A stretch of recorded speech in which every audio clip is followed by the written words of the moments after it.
Hello people, welcome to the UPSC things. ये channel UPSC से related doubts और GS के कुछ टफ टॉपिक से रिलेटेड डाउट्स को इजी एक्सप्लेन करने के लिए बनाया गया है। So let's start. Today's topic is the four sectors of economy. यानी कि इकोनॉमी के अंदर जो है 4 सेक्टर्स होते हैं। वो कौन कौन से हैं? सबसे पहला होता है प्राइवेट सेक्टर। प्राइवेट सेक्टर क्या होता है? तो यहाँ पे मोस्टली जो फर्म्स होते हैं, इंडस्ट्रीज़ होती, वो प्राइवेट इंडिविजुअल के द्वारा ओन की जाती है। ठीक है, यानी जितनी कंपनीज फर्म्स होगी ये प्राइवेट के हाथ में होगी। सेकंड सेक्टर होता है गवर्नमेंट सेक्टर। गवर्नमेंट सेक्टर यानी जितना हम पब्लिक एडमिनिस्ट्रेशन देखते हैं, जितनी भी पब्लिक ऑफिसेज देखते हैं, जितने भी पीएसयूज़ देखते हैं, ठीक है, पब्लिक सेक्टर अंडरटेकिंग्स, ठीक है, जितना भी ये पुलिस, डिफेंस या कुछ स्ट्रेटेजिक जो इंडस्ट्रीज़ होती है, जैसे कि स्पेस। हालांकि स्पेस में प्राइवेटाइजेशन हो रहा है लेकिन थोड़ा बहुत, ठीक है। स्ट्रेटेजिक में हो गया डिफेंस की, ठीक है, स्पेस की, रेलवेज़, ओके। तो ये सारी चीज़ें होती गवर्नमेंट वाली, ठीक है। अब गवर्नमेंट वाली है यानी क्या? यानी कि इनमें जो होता है इंटरप्राइजेज जितने भी होते हैं, जैसे कि एक एग्जांपल है National Thermal Power corporation.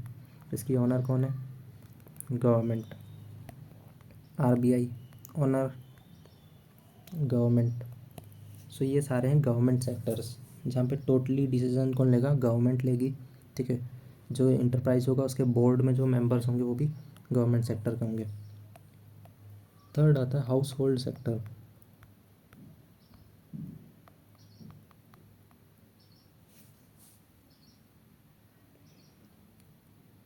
House hold sector में क्या आता है?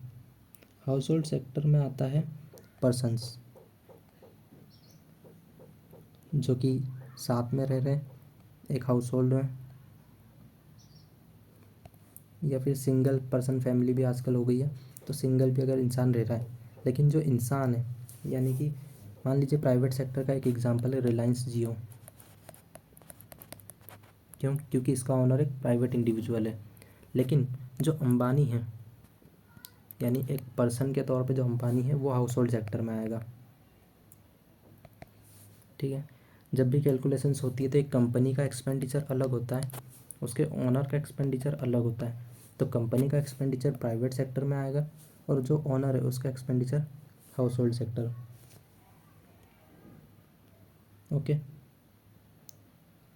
इसी तरीके से हम बोल सकते हैं कि जैसे रिलायंस जियो के अंदर अगर कोई वर्कर काम कर रहा है तो जियो कंपनी तो यहाँ पर आएगी प्राइवेट सेक्टर, लेकिन वो जो वर्कर होगा वो हाउस होल्ड सेक्टर होगा, ठीक है। यानी हाउस होल्ड सेक्टर जो होता है वो पर्टिकुलर इंडिविजुअल होता है, ठीक है। यानी कि हम कह सकते हैं कि जितने भी ह्यूमन बींग्स हैं वो सब इसके अंदर आएंगे। और सबसे आखिरी में जो सेक्टर होता है वो है external sector. External sector, okay. External sector क्या होता है? तो इसके अंदर जितना भी इंपोर्ट और एक्सपोर्ट होते हैं, इंपोर्ट एंड एक्सपोर्ट, ये सारे एक्सटर्नल सेक्टर में काउंट होते हैं, ठीक है। असल में ये सब क्यों बताया जा रहा है? क्योंकि जो भी इकोनॉमिक कैलकुलेशंस होती है कि कितना कंट्री में एक्सपेंडिचर हुआ, कितना कंट्री में इनकम हुई, तो उसमें 4 सेक्टर मेन रहते हैं, ठीक है। यानी कि जब भी हम इन्फ्लेशन वगैरह भी कैलकुलेट करते हैं तो उसका एक फार्मूला होता है I+C+G+X, इस तरीके से, ठीक है। जिसमें हम देखते हैं कि ये है कंजप्शन जो कि प्राइवेट का है, ठीक है, ये गवर्नमेंट का कंजप्शन, ये इन्वेस्टमेंट और ये इंपोर्ट एक्सपोर्ट। हालांकि वो फार्मूला थोड़ा सा अलग रहता है, अभी मुझे याद नहीं आ रहा, बट इस तरीके से फार्मूला होता है जिससे हम लोग जीडीपी वगैरह कैलकुलेट करते हैं, जो कि आगे के चैप्टर्स में आएगा।